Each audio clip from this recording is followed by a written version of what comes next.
días, bienvenidos un jueves más a este programa con Idea Inmobiliario, con una mañana, bueno, de medio lluvia en Madrid, pero aquí tenemos a nuestros invitados ya sentados en este estudios que nos acompañan esta mañana, porque vamos a hablar de asuntos interesantes, importantes, como les decíamos ayer. Hablamos de la ley del suelo. Decíamos que, bueno, pues de momento regresa a la casilla de salida y no ha sido posible aprobarla. Es la tercera vez y parece que está abocada al fracaso tras fracaso, quizá, no sabemos si por esa falta de voluntad política.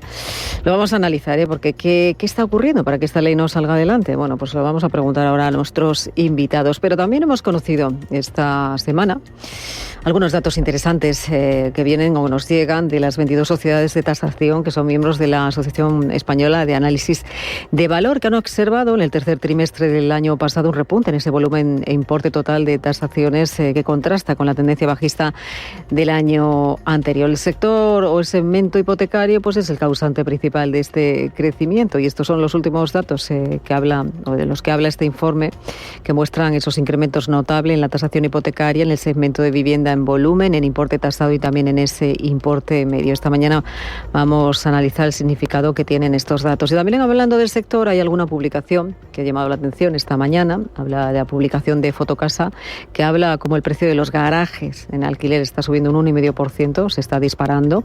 Habla también de un piso, de cómo la compraventa de viviendas aumentará un 12% y el precio se situará hasta un 8% de incremento este año, en 2025. Y se habla también de cómo las principales calles comerciales españolas reciben un 9% más de aperturas, o recibieron un 9% más de aperturas el año pasado, según publica JLL. Bueno, pues analizamos todos estos asuntos sobre la mesa, y también vamos a hablar de sostenibilidad en esta mañana de jueves.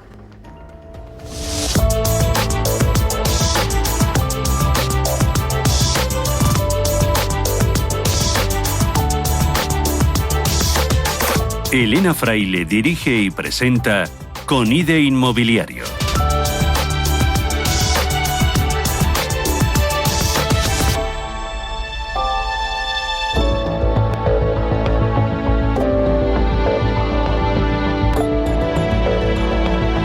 Y 11 minutos de la mañana comenzamos a analizar los asuntos que tenemos sobre la mesa en esta mesa de debate. Saludo ya a Jorge Ginés, director general de Asprima. Jorge, bienvenido, buenos días, ¿cómo estamos? ¿Qué tal? Pues buenos días, Elena. ¿Qué tal todo? ¿Bien? Todo fenomenal. Muy bien, ¿no? Bastante bien.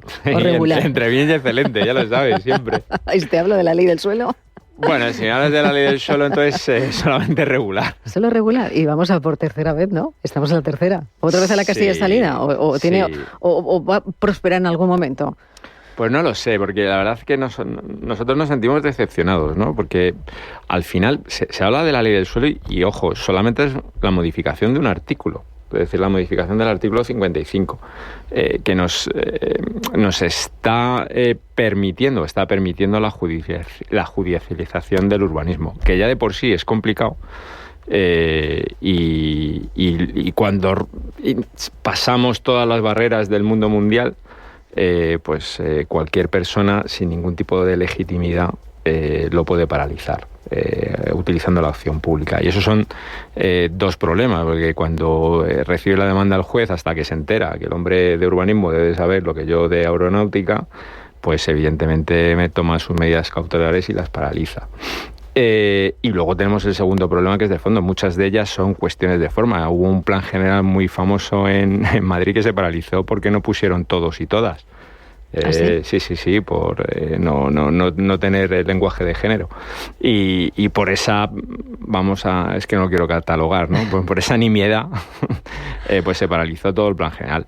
Entonces, cuando sea un detector de forma que no sea sustantivo, pues que se siga avanzando. Y esas dos cosas, que son muy sencillas, pues lo están utilizando como arma política cada partido, ¿no? Yo el otro día voy a escribir. Sabes que escribo una vez al mes en Idealista. ¿Sí? Solamente tengo el titular, no tengo el artículo, pero el titular va a ser algo así: vivienda, activo financiero o activo político e ideológico. ¿Qué queremos que sea? Puedes hacer una encuesta.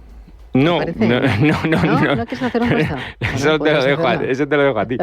Pero es verdad que se critica desde parte de la sociedad que la vivienda es un activo financiero, que yo creo que es lo que es. La gente no lo sabe, pero la vivienda es el activo financiero más importante del mundo. Es decir, si tú analizas todos el PIB mundial de los 198 países, me parece que son 105 trillones, ¿vale? Creo. Te estoy hablando de memoria y me puedo equivocar, Si tú coges todos los activos financieros, tanto de acciones, empresas, bonos, estamos hablando de unos 180. Y la vivienda, trillions. Y la vivienda en el mundo son 260 trillones. O sea, te empeñes lo que te empeñes, es un activo financiero. Y sin embargo, pues aquí nuestros políticos lo han convertido en un activo ideológico.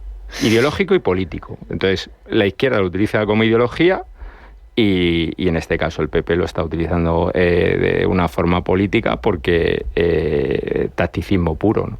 Entonces, bueno, pues oye, si nosotros estamos para trabajar, no para hacer política. Oye, volvemos a la casilla de salida. ¿Qué es lo que puede ocurrir este año? ¿Volveremos otra vez a tenerla en situación de volverla a aprobar Mira, a mí yo no juego a ser analista político, yo no soy tertuliano. Entonces yo no voy a contestar a eso, no lo sé, no tengo ni idea. Lo que sí hago mucha incidencia en lo que me parece importante, es decir, todo el mundo del sector privado sabe que esto es un problema de una descompensación entre demanda y oferta. Podemos hacer dos cosas, o bajar la demanda, que eso sería malo para el país, quiero decirte, y es lo que estamos intentando hacer, o poner oferta en el mercado. Entonces, me parece bastante, y ya en clave política, me voy a meter en política, normalmente no me meto, es decir, comunidades autónomas del PP están trabajando un montón, como ocurre en la Comunidad de Madrid, y ayuntamientos para poner más oferta, con modificaciones de la ley del suelo, con invenciones como hacer viviendas sobre suelos de terciario, oficinas, etcétera, etcétera, y sus papás, sus hermanos mayores de arriba, hacen todo lo contrario. Entonces, pues que le expliquen a nivel nacional, pues mira, dos ámbitos que tenemos paralizados, judicializados, y además en dos ayuntamientos del PP. Que se le explique a la alcaldesa de Pozuelo por qué tienen paralizado Montegancedo, que se lo expliquen a la alcaldesa de Alcobendas por qué tienen paralizado los carriles. Entonces, bueno, pues eso es lo que nos encontramos. Pues esto sí que es un carajal, Jorge. Un poco, ¿no? Pues sí, bueno. Quiero decirte, a mí, mira, y con esto, porque a mí lo que realmente me preocupa es que esto no trasciende a la gente. Es decir, no somos capaces de explicar lo importante que es esta norma. Entonces, el otro día me he inventado un símil que te lo voy a contar a la radio, que lo publiqué en LinkedIn ayer, decir, mira, nosotros los promotores somos panaderos. Nosotros compramos harina y hacemos pan. Nosotros compramos suelo finalista y hago casas. Sí. Y tú, sois tontos, es decir, ¿por qué no hacéis más casas? Digo, pues muy sencillo, no tengo harina. O sea, nosotros necesitamos 300.000 barras de pan al año, que son 300.000 casas, y hacemos 100.000 casas, ¿vale? 100.000. Que evidentemente es bastante lógico. Si el país tuviera una necesidad de 300.000 barras de pan y hacemos 100.000, ¿cómo sería el precio? ¿A la baja o al alza? Hacia arriba. Vale, claro. Bueno, eso lo entiende cualquiera, lógico, ¿no? Sí. Entonces, ¿y por qué no tienes harina? Digo, pues muy fácil, porque nos cuesta 20 años hacer el trigo, ¿vale? Que ese es el desarrollador de suelo. ¿Y por qué usted tarda 20 años en hacer trigo? Pues mira, nos hemos puesto una legislación que dice que el trigo tiene que medir 2,50 y además es que el agua que tiene que ser buenísima y tiene que ser de color azul y tiene que ser y entonces tardamos 20 años en hacerlo, que por cierto no va a haber agricultores que hagan trigo, es decir, los desarrolladores del suelo nos lo estamos cargando. Y ya cuando yo tengo todo esto, llega un iluminado y me dice, la espiga no es como la norma dice. Y entonces paraliza. Y entonces llega un juez que sabe de generación de trigo, lo mismo que yo de aeronáutica, y entonces dice, bueno, pues venga, vamos a estudiarlo. Entonces nos tiramos otros 3 o 4 años más. Entonces, a ver si así la gente lo entiende, la importancia que tiene esto. Esto es tan importante como llegar a un acuerdo en pensiones o en las cosas en las que se han puesto de acuerdo. Y entonces, bueno, pues ya te digo, por tacticismo político, pues han decidido que la suya del Senado que es más importante. Pues nada, yo ahí no puedo hacer más que seguir trabajando todos los días. Lo has explicado muy bien. Trabajando todos los días. Estupendamente para que todo el mundo lo entienda. Bueno, para que todo el mundo lo entienda. Voy a seguir saludando a José María Gómez Acebo, director de clientes institucionales de Urbanitae. Bienvenido, buenos días. ¿Qué tal? Buenos días. ¿Cómo estamos? ¿Qué tal? Muy bien. Activo financiero, sí que es la vivienda. Bueno, para nosotros, evidentemente, porque los inversores invierten, pero vamos, somos un elemento en esa cadena necesaria de fabricación de vivienda. Ajá. Es decir, hay que, por más que la gente piensa que si el dinero se acerca a la vivienda lo está contaminando, sobre todo cierta gente, si no pones dinero encima de la mesa no se construye. Y nuestra función precisamente está en canalizar la parte de ahorro de los inversores para llevar a cabo proyectos que de otra forma sería imposible hacer. Y la gente parece que no tiene en cuenta que los bancos no financian viviendas, financian solo la parte de la construcción, cuando hay preventas, cuando hay licencia, y se quedan con ese trocito del proceso, y previamente alguien tiene que poner dinero para comprar el suelo, para pagar la urbanización, para pagar la licencia. Y luego, si es un activo financiero, qué mejor que sea un activo financiero abierto a toda clase de inversores de 500 euros, que esa es la grandeza que ofrece Urbanitae. Es decir, aquí no estamos hablando de grandes family offices o grandes millonarios que se forran invirtiendo en vivienda. Aquí, en las mismas condiciones, nuestros inversores, sean grandes o pequeños, entran a participar en nuestros proyectos y reciben una rentabilidad acorde al riesgo que asumen. Y en ese sentido, todos pueden participar en las mismas condiciones. ¿Y sobre la ley del suelo, José María? Pues mira, la ley del suelo es, o sea, nosotros financiamos operaciones sobre el suelo finalista. Si el suelo finalista no llega porque se atasca por cosas como las que ha comentado Jorge, que todo el mundo entiende, pero que te tienes que echar las manos a la cabeza viendo lo que pasa, pues al final no avanzaremos. O sea, no se puede estar protestando porque te van a poner suelo edificable al lado de tu casa donde paseas al perro. No. Y luego estás reclamando que quieres más vivienda. Hay una contradicción y al final la pagamos todos. Oye, ¿cuál es la postura? No voy a hablar. Os quiero preguntar a José María y a Jorge. La postura más sensata de los planteamientos políticos que aterrizan al sector, hablando de esta ley del suelo. Unos dicen algo, otros dicen otras cosas. ¿Cuál es la postura más sensata en este momento? José María. Vamos a ver, a nivel de propuestas políticas, yo creo que la más insensata probablemente viene a la parte más a la izquierda del gobierno, que es la parte de Sumar, donde se ven cosas que son auténticas barbaridades, como que no hace falta construir más vivienda o que hay que expropiar todo lo que hay. Eso no tiene sentido, ni económico, ni como solución. Pero tampoco la parte del derecha del PP aciertan todo. O sea, cualquier medida, por ejemplo, que va destinada a estimular, ayudar a la demanda, si no lo haces bien, lo que acabas generando es un incremento de precios, porque si no hay más oferta, lo único que estás haciendo es poner más dinero al comprador y, por tanto, que haya más demanda solvente y más competencia. Entonces, tienes que trabajar en los dos sentidos. Evidentemente, el plazo de lo que necesitamos es hacer más ofertas, un plazo más largo, que coincide poco con los ciclos políticos, porque las soluciones no son inmediatas, y eso de algún modo desincentiva a los políticos por ir por esas vías, y se buscan cosas más inmediatas que son las que tienen más rédito político. Y eso es algo que tendríamos que cambiar con una visión más de Estado. Probablemente, lo que, como dice Jorge, hay medidas del PP que tienen más sentido. También es verdad que Madrid está creciendo a un nivel que o lo ponen en marcha o el problemón es de primer nivel. Entonces, probablemente el que más necesidad tenía de hacer cosas es el que las está haciendo, y están en algunas en la línea correcta. Pero yo no intentaría identificar por colores políticos, sino por hacia dónde vamos. Y el único camino que hay, o cortamos la inmigración del seco, que no parece la solución, o hacemos más vivienda, porque no caemos toda la población que tenemos ahora en España en las casas que hay construidas. No cabemos. Jorge. Mira, yo porque no tenemos tiempo, quiero decirte, este es un tema muy amplio y no me voy a meter, ¿no? Y además ya te he dado bastantes titulares, no me voy a meter más, que no dejo de ser un representante del sector. Mira, a mí lo que me da pena es que esta ley la propone Rajoy, es decir, el PP, en el 2019, me parece. La misma, con dos matices, y además técnicamente bastante buena, la propone en el 23 el PSOE. Y un año después la propone el PNV. La misma.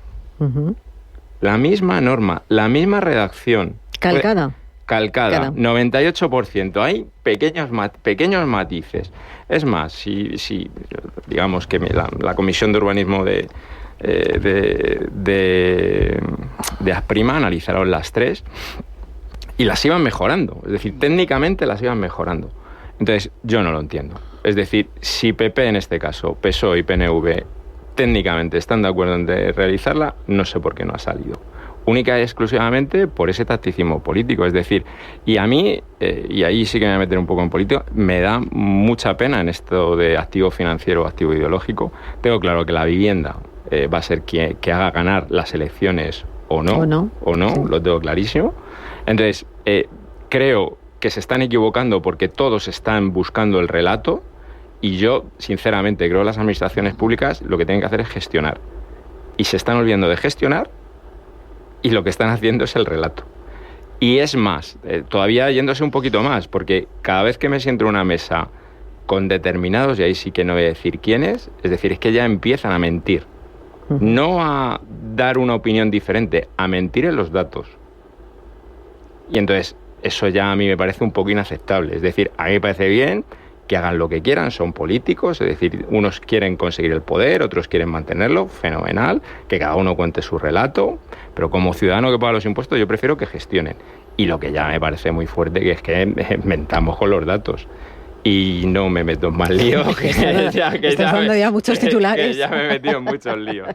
Bueno, quizá estés esperando, ¿no?, a que tengamos casi elecciones a la puerta para que puedan solucionar un conflicto que lleva enquistado durante muchos años y que se convierte en un arma arrojadiza en las elecciones. Cuando se acercan las campañas electorales y esos periodos, al final la vivienda termina siéndose... Pero la clave la da Gómez Acebo. Es decir, la clave es que esta cuestión de Estado necesita mucho tiempo para resolverse, a medio plazo, no es de un día para otro.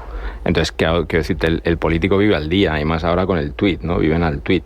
Entonces, claro, no se meten en la parte de gestión. Viven de titulares, ¿a que sí? Viven desgraciadamente viven de titulares.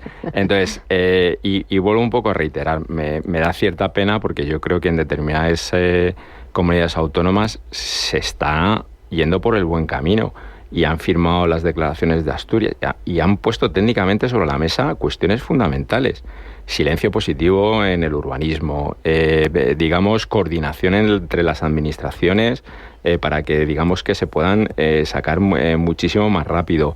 Agilización en un solo trámite de los planes parciales y los proyectos de urbanización.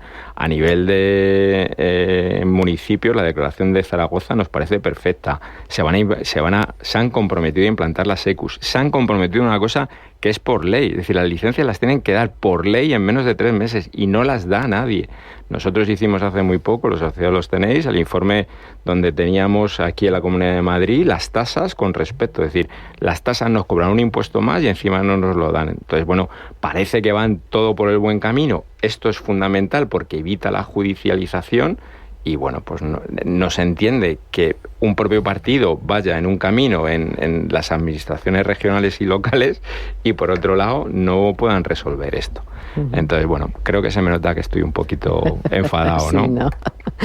Bueno, quiero saludar también a Germán Pérez Barris, presidente de UE Valoraciones. Germán, bienvenido, buenos días. ¿Cómo estamos? Buenos días, encantado de estar aquí. Igualmente, ahora hablamos de valoración, tasación, de algunos datos interesantes, de algunos informes y de algunos análisis que se han presentado hace poco tiempo, que presentasteis vosotros, pero sobre la ley del suelo, no sé si quiere aportar algo más de lo que se ha aportado ya en la mesa. Yo creo que lo han contado con absoluta claridad, es de puro sentido común, sí, ¿vale? No es ideológico, es muy obvio. Yo creo que no puedo añadir nada más, francamente. O sea, me mojo yo solo, ¿no, Germán?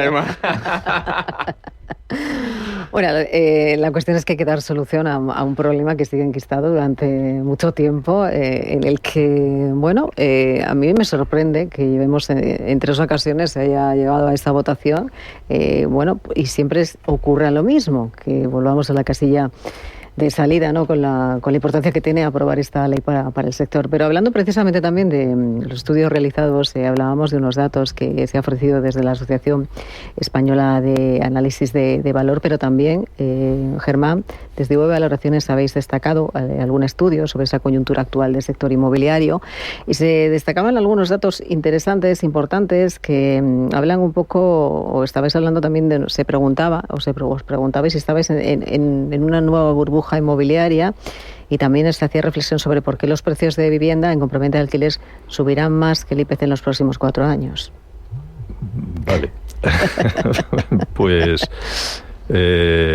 van a subir por la escasez de material, vamos. Yo creo que aquí ha quedado perfectamente explicado y es clarísimo. Bueno, necesitamos muchas más viviendas, no las hay, y por lo tanto es imparable la subida de precios, ¿no? Y lo es sobre todo en los sitios donde se demanda, porque no es igual en toda España. Esto es importante matizarlo, ¿vale? O sea, cuando hablamos de déficit, no en todas las provincias, de hecho la mayor parte no, pero sí en Madrid, Barcelona, Valencia, grandes ciudades, zonas turísticas, ahí estamos teniendo un problema, ¿no? Hablábamos de Madrid. Bueno, Madrid es la que más necesita en números absolutos, pero la que tiene mayor problema en números relativos es Baleares. Y en Baleares estamos viendo cosas que son súper lamentables, ¿no? De gente que vive en caravanas y les prohíben vivir en caravanas, ¿no? Entonces, bueno, quiero decir, no es una buena solución, pero si ya te prohíben hasta eso, ¿qué hacen? ¿Que vivan en la calle directamente? Es decir, podemos llegar a extremos todavía más delirantes de los que estamos viendo ahora, ¿vale? Y es un problema de tiempo, porque si no tomas las medidas se acumula cada vez más un déficit mayor, y donde vemos déficits relativos más altos, en Baleares, para tener una idea, calculamos que el déficit es el 6% de todo el parque de viviendas, que es una burrada. En Madrid, para que lo entendamos, es el 2,7%, es decir, es más del doble de déficit relativo, y con más del doble del déficit relativo estamos en situaciones angustiosas, ¿vale? Lo digo porque en realidad es muy urgente, y esto quizá, no sé si no lo ven, pero es muy urgente para gente que se va a ver en situaciones muy dramáticas, ¿vale? Esto es lo que hay, ¿no? Luego me decías, ¿hay burbuja? Nosotros creemos que no. Lo que pasa es que sí pensamos que es probable que se genere. Ahora mismo no estamos en burbuja, es decir, los precios de las viviendas se corresponden a la situación económica que tenemos, no hay un desfase en ellos, que es lo típico de las burbujas, ¿no? Que crecen más los precios de lo que crece la economía en general.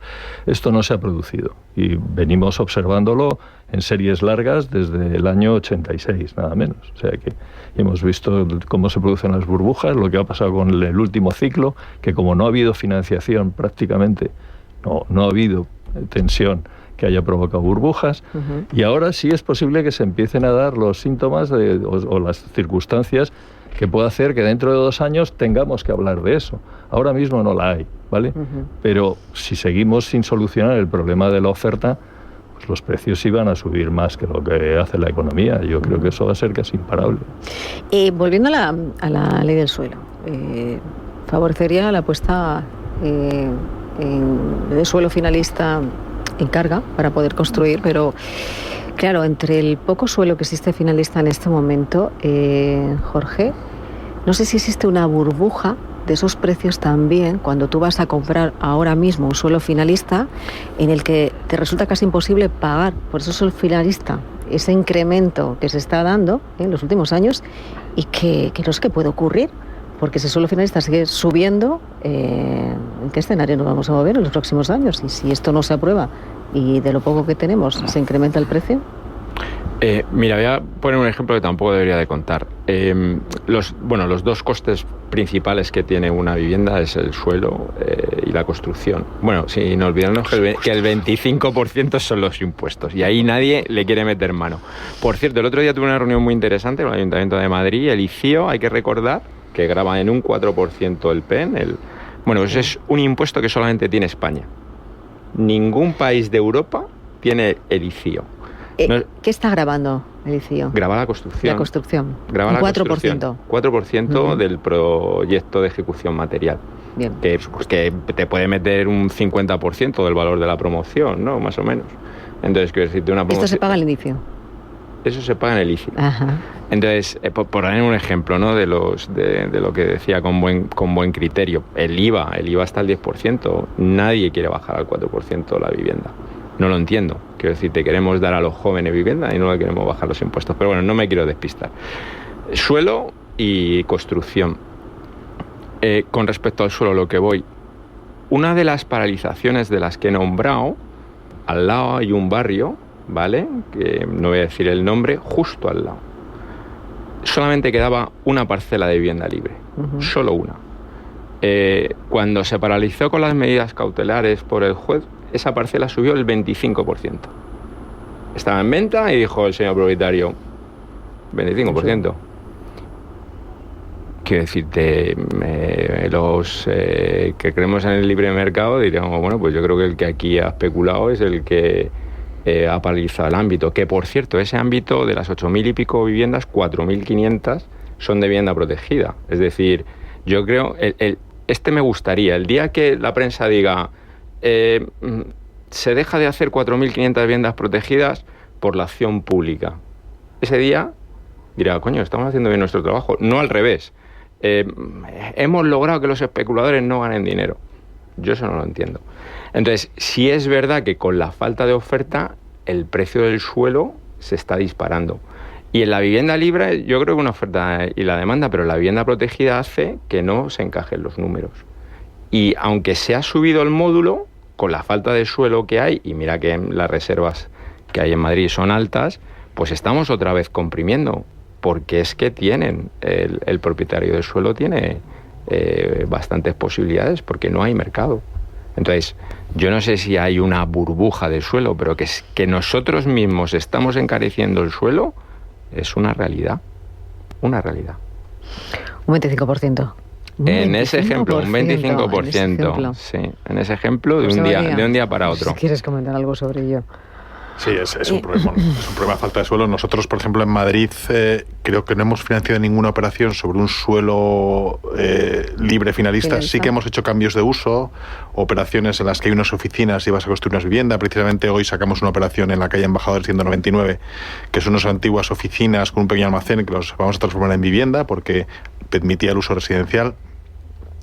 Pero la sensación que tenemos es que efectivamente la falta de perspectiva de elección de suelo hace que haya mucha gente que esté apostando por que esto se va a trasladar a precios y se están pagando por suelos finales en Madrid a unos precios que nosotros creemos que no son sensatos, o por lo menos que se asume un riesgo que no queremos que nuestros inversores asuman. Y por eso todas las operaciones que hemos hecho en Madrid han sido por cambio de uso. Y ahí probablemente seguiremos. Embajadores 199... ¿A partir hoy de qué hora? A partir de las 4 de la tarde, son unos 4,5 millones de euros de financiación. Tenemos un pacto además con el promotor en el que él no va a cobrar nada hasta que nuestros inversores hagan un retorno que estará en torno al 15% TIR, es el acuerdo que tenemos firmado con ellos. Así que creemos que es una buena operación y la verdad es que estamos teniendo un nivel de tracción muy alto entre nuestros inversores, así que recomiendo al que quiera invertir que esté muy atento a las 4 de la tarde, porque no creo que dure mucho, me temo. ¿Qué ha ocurrido con Celestejón? ¿Salió ayer? Sí, ¿Es un proyecto muy especial? Es un proyecto, el primero que hacíamos con Neinor. Neinor ponía el 20% del capital. La estrategia de Neinor pasa un poco por eso, por apoyarse en socios que la gestiona y aporte una parte del capital y el resto lo aporten otros inversores. En este caso fue Urbanitae. Y la verdad es que se financió en 15 segundos, o sea que tampoco podemos decir que fue una cosa... Y ya está, ya no podemos optar. No, es que se abrió a las 4 y a las 4:015 estaba completado y entraron más de 1.200 inversores, pero...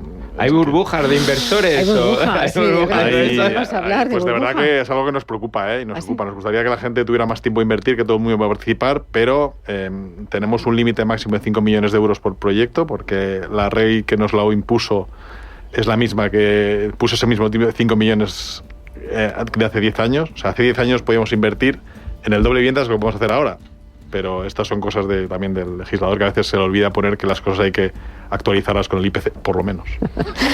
Bueno, pues ahí estaremos muy atentos al próximo proyecto, como decimos, sale a las 4 de la tarde. Muy atentos ahí a Urbanitae, a la página, ¿no? Que es donde se presenta. Urbanitae.com. Bueno, por si acaso.